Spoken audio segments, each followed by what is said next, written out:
गरेस्वरनि खोला हरिजरायाव सासे उन्दै हिन्जावसा गथ'नि देहायारि जेंनाजों भुगिनांनाय दुखु खस्थ'नि थासारि।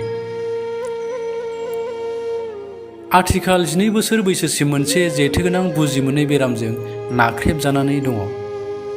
रांनि आंखालनि थाखाय साबसिन फाहामथाय होनो हायाखै। दुखुनांथाव बिमा बिफाफोरा गिबि मन्थ्रि हिमन्त बिश्व शर्मा आरो बिटिआरनि गाहाय प्रमद बर'खौ फाहामथायनि थाखाय रांखान्थियारि हेफाजाब होनो खावलायदों।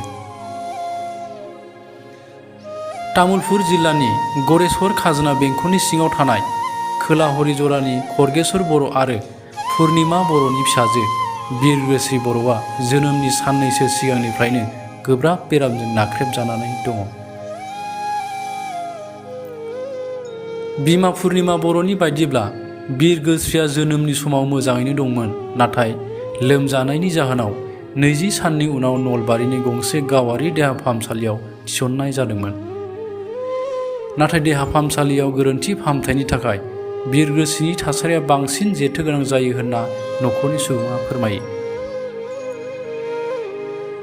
बिरगोस्रिखौ उनाव GMCHआव दैथायहरनाय जादोंमोन, नाथाय बिरगोस्रिया बैयाव गाहाम जाना फैयासै। बिरगोस्रिया दा 12 बोसोर बैसोनि थाबायनो, जिरायनो आरो रायज्लायनो हायै जाना थानाय गथ'नि इयुनखौ लानानै जिंगासिना दं न'खरा।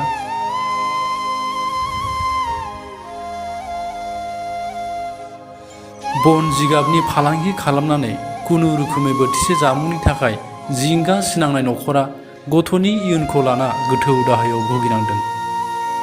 बिरगोस्रिया साबसिन फाहामथायनि थाखाय रायजोनिफ्राय बायजोआव लांजानो लुबैदों, नाथाय रांनि आंखालनि थाखाय बेयो जाथावना जायाखै। जोबथायाव दुखुथिया न'खरा गिबि मन्थ्रि हिमन्त बिश्व शर्मा आरो बिटिआरनि गाहाय प्रमद बर'खौ साबसिन फाहामथायनि थाखाय रांखान्थियारि मदद होनो खावलायदों। बिमाया पुर्निमा बर'आ सुबुं अनसायगिरि गोसो गुदुं दोलोफोर, आफादफोर आरो सुबुंफोरनिसिम हामलायथि बावहरो आरो सोरबा अनसायहरोबा बेयाव होनाय एकाउन्ट नम्बराव अनसुंथाइ हरगोनखौ मिजिंथिदों। কাৰণে আমি নলবাৰীত মেডিকেলত নিলোঁ। নিয়াৰ পিছত ICUত থৈ দিলে। তাক থোৱাৰ পিছত চকু এটা সোমাই গৈছে আৰু তাতে এসপ্তাহ ৰাখি কিনে পিছত আকৌ ৰেফাৰ কৰি দিলে GMCতে। তাতে নিছিলোঁ, তেওঁ ভালে নহ'ল ছোৱালীটো। এই জন্মৰ 20 দিন পিছতে হৈছে এইটো বেমাৰটো। এতিয়া ছোৱালীজনীৰ বয়স এতিয়া 2012তে জন্ম পাইছে, এতিয়া 12 বছৰে চলি আছে। কষ্ট, বহুত কষ্ট মোৰ। এই ছোৱালীজনী চব ভাত পানী খুৱাই দিব লাগে আৰু কোলা ল'ব লাগে।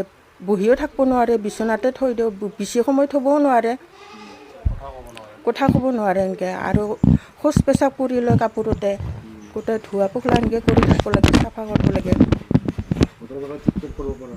নাই, কৰিব পৰা নাই। দেখাটো এতিয়া ক'তো দেখুওৱা নাই।